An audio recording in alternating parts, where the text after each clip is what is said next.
Halo semua, balik lagi bareng gue Vian Rafe. Dan gak kerasa juga gue udah sampai ke session 14 dari alur cerita yang pernah gue bawain sebelumnya, yaitu kelanjutan alur cerita Battlethrough the Heaven ini ya.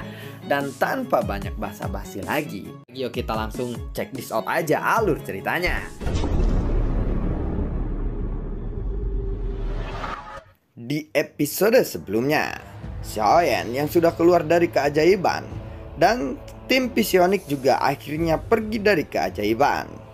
Ling Fei tiba-tiba mengingat Xiaoyan. Dan aku rasa aku tidak asing dengannya, tetapi aku berbicara dengannya namun aku tidak dapat mengingatnya, ucap dari Ling Fei. Kenapa juga harus mengingat-ingat seseorang dari aliansi dewa, ucap dari Feng Zhen. Ya, orang-orang yang di turnamen alam dunia itu, aku tidak tahu apakah mereka masih hidup sekarang atau tidak. Padahal mereka sangatlah berbakat, ucap dari Feng Zhen.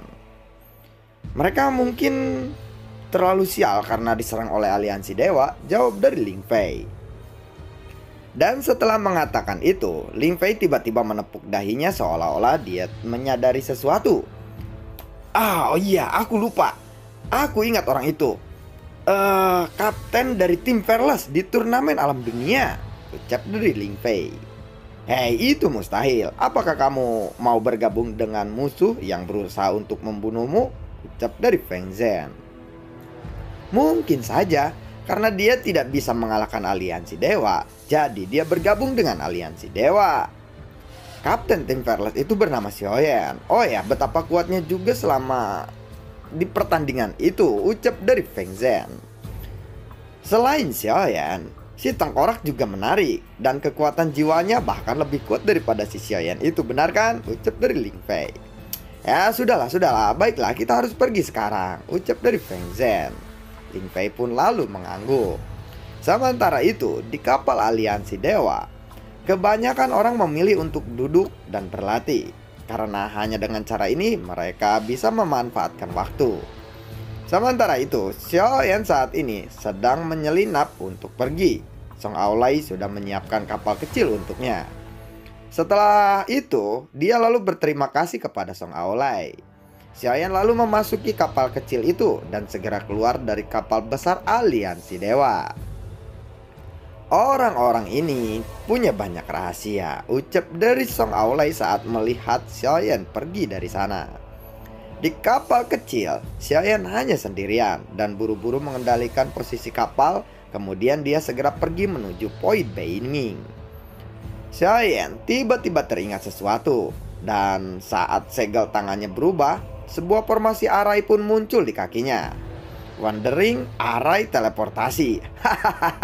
Ucap dari Xiaoyan sambil tertawa. Xiaoyan segera menggunakan teknik ini untuk langsung berteleportasi agar bisa memperpendek jaraknya. Namun saat Xiaoyan mempersiapkan formasi arai ini, dia mendengar suara keras. Dan ketika dia melihat ke arah atas, dia menemukan sebuah kapal yang lebih besar muncul di sisi kapal miliknya. Kapal besar itu sepertinya kapal perampok. Orang-orang dari kapal besar itu segera berusaha untuk masuk ke dalam kapal Xiaoyan. Buar. Tetapi Xiaoyan segera menyerang mereka, dan akhirnya mereka pun mundur.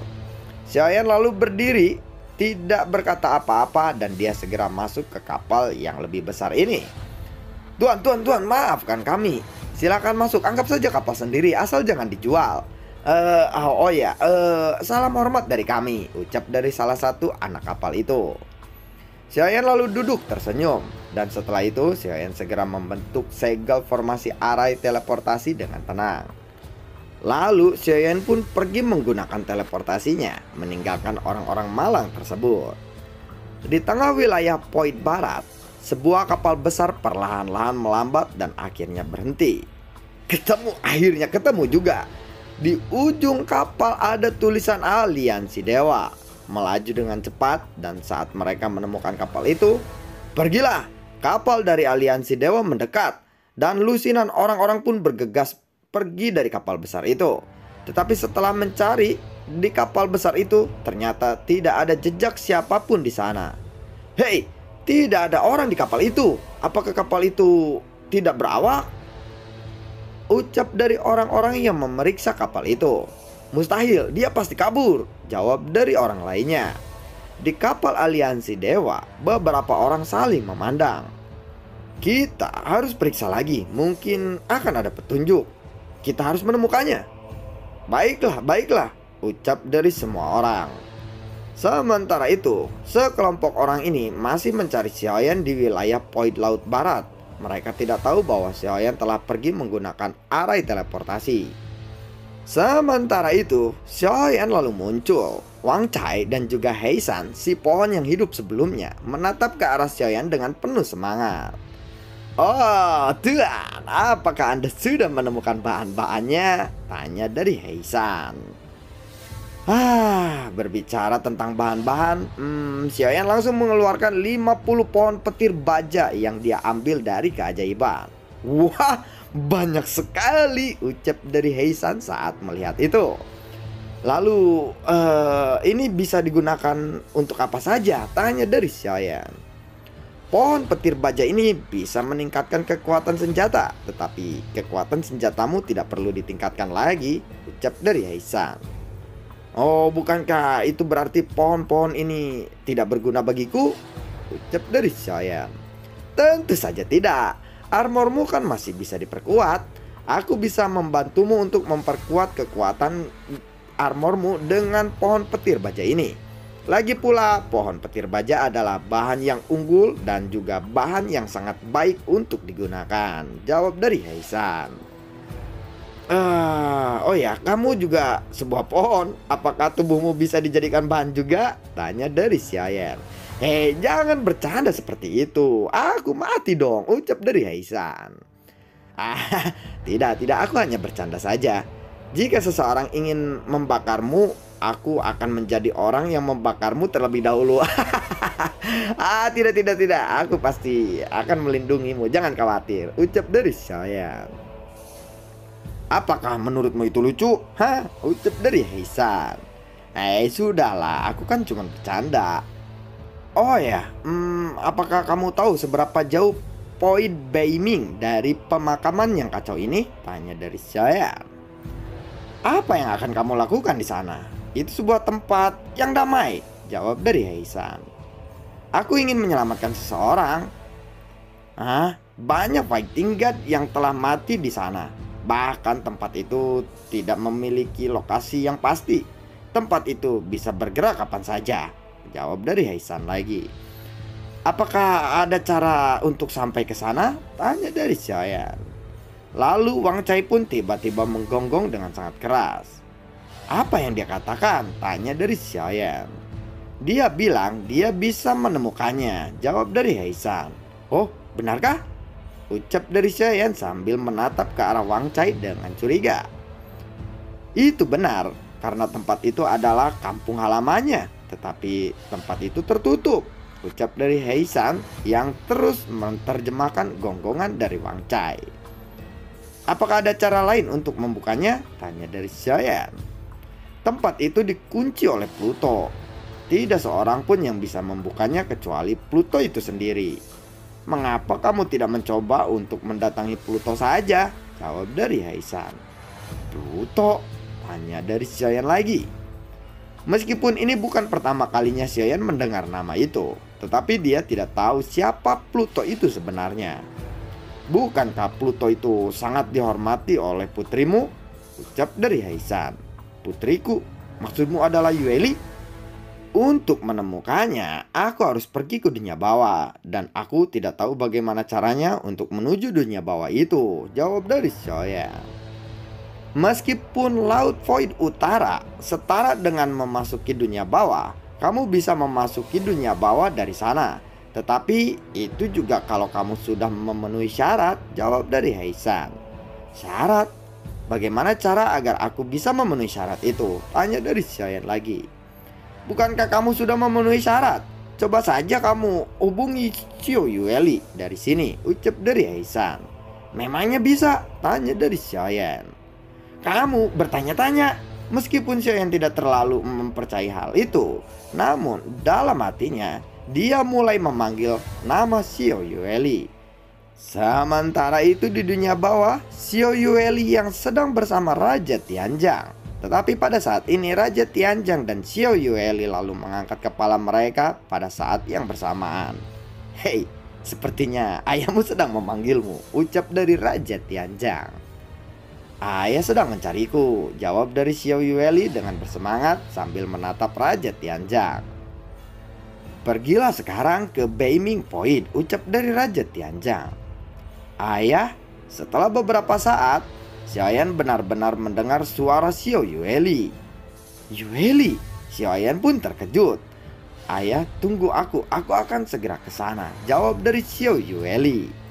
Dalam waktu seharian, Xiao Yueli tiba di pemakaman yang kacau melalui ruang teleportasi yang terhubung ke sana.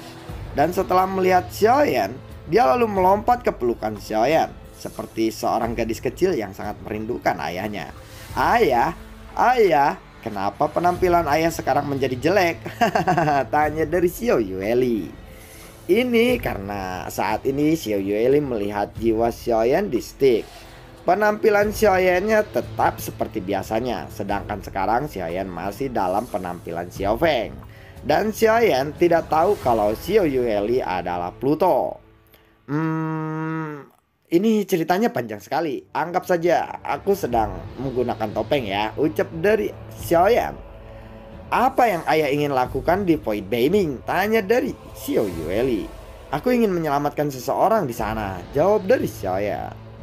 "Oh, itu pasti teman ayah bukan? Mereka semua ada di dunia bawah. Tetapi setelah mati, jiwa mereka tidak lengkap. Jadi butuh waktu untuk pulih," ucap dari Xiao Yueli. Dalam pertempuran di Hongmen, selain Xiaoyan, beberapa orang pun selamat, tetapi beberapa orang juga mati. Tim Fearless pada akhirnya ada beberapa orang saja yang tersisa. Xiaoyan kaget ketika mendengar itu. Dia lalu memandang ke arah Xiao Yueli dengan serius dan meraih bahu Xiao Yueli. "Apakah mereka masih bisa diselamatkan?" tanya dari Xiaoyan. "Bisa, tetapi ingatan mereka semua telah hilang dan butuh waktu untuk pulih. Jika ayah bisa membawa mereka ke tempat mereka dulu tinggal, itu mungkin akan membantu sedikit," jawab dari Xiao Yueli. "Baiklah kalau begitu," ucap dari Xiaoyan. Selama mereka semua masih hidup sekarang, Xiaoyan pun sudah puas. "Dan ketika aku selesai menangani masalahku, aku akan membawa mereka semua pulang. Yueli, tahukah kamu telah melakukan banyak bantuan kepada ayah. Terima kasih banyak," ucap dari Xiaoyan sambil memandang dan memegang tangan Xiao Yueli. "Ayah tidak perlu khawatir. Ingatlah, mereka perlahan-lahan akan pulih seiring berjalannya waktu. Tetapi tubuh mereka rusak parah. Kekuatan mereka semua telah menurun dan umur mereka juga paling lama hanya tersisa beberapa ribu tahun saja," jawab dari Xiao Yueli. "Jika mereka bisa kembali berlatih, umur mereka bisa pasti bertambah perlahan setelah kekuatan mereka ditingkatkan. Dan aku akan berusaha untuk meminimalisir semua trauma dari mereka," ucap dari Xiao Yueli lagi. "Terima kasih Xiao Yueli. Jika bukan karena kamu, ayah mungkin tidak akan pernah bisa keluar dari belenggu ini. Tetapi sekarang, kamu harus menemani ayahmu untuk menemukan seseorang," ucap dari Xiaoyan. "Apakah ada orang yang ingin ayah temukan di stick?" tanya dari Xiao Yueli. Namun Xiaoyan menggelengkan kepalanya. Tidak, dia masih hidup. Tetapi dia telah memasuki pemakaman dewa yang kacau dan situasinya masih belum aku ketahui, ucap dari Xiaoyan. "Pemakaman yang kacau?" tanya dari Xiao Yueli. Xiaoyan pun lalu mengangguk. "Baiklah, itu mudah bagiku," ucap dari Xiao Yueli. "Apakah kamu pernah ke sana? Apakah kamu menemukan sesuatu di sana?" tanya dari Xiaoyan. "Aku pernah ke sana, tetapi aku tidak terlalu menjelajahi tempat itu. Ada banyak binatang buas di dalamnya dan mereka cukup ganas," jawab dari Xiao Yueli. "Bisakah kamu menemukan tempat itu sekarang?" tanya dari Xiaoyan. "Seharusnya aku bisa menemukannya, tetapi itu akan memakan waktu. Ayo kita ke sana dan selamatkan teman ayah itu, jawab dari Xiao Yueli. Kemudian Xiao Yueli pun segera memberitahu Raja Tianjang menggunakan telepatinya. Pemakaman yang kacau di Point Beiming adalah tempat yang bergerak. Itu disebut pemakaman yang kacau karena tempat itu menyerap mayat-mayat, ucap dari Xiao Yueli. Xiaoyan mendengar itu dia pun lalu menganggukkan kepalanya. Jadi setelah memahami ciri-ciri dan cara untuk mencari tempat itu sangatlah sederhana, yaitu dengan cara menemukan mayat tersebut. Dan mungkin kita akan bisa menemukan pemakaman yang kacau itu, ucap dari Xiao Yueli. Apakah ada cara lain untuk menemukannya? Tanya dari Xiaoyan lagi. Cara lain? Ada, tetapi Xiao Yueli belum menyelesaikan kalimatnya. Namun dia tahu tiba-tiba dia menatap ke arah Wang Cai yang sedang berlari di sekeliling kaki Xiaoyan. Sepertinya aku harus membawa anjing ini, ucap dari Xiaoyan mengerti apa maksud dari Xiao Yueli. Lalu Xiao Yueli pun mengangguk.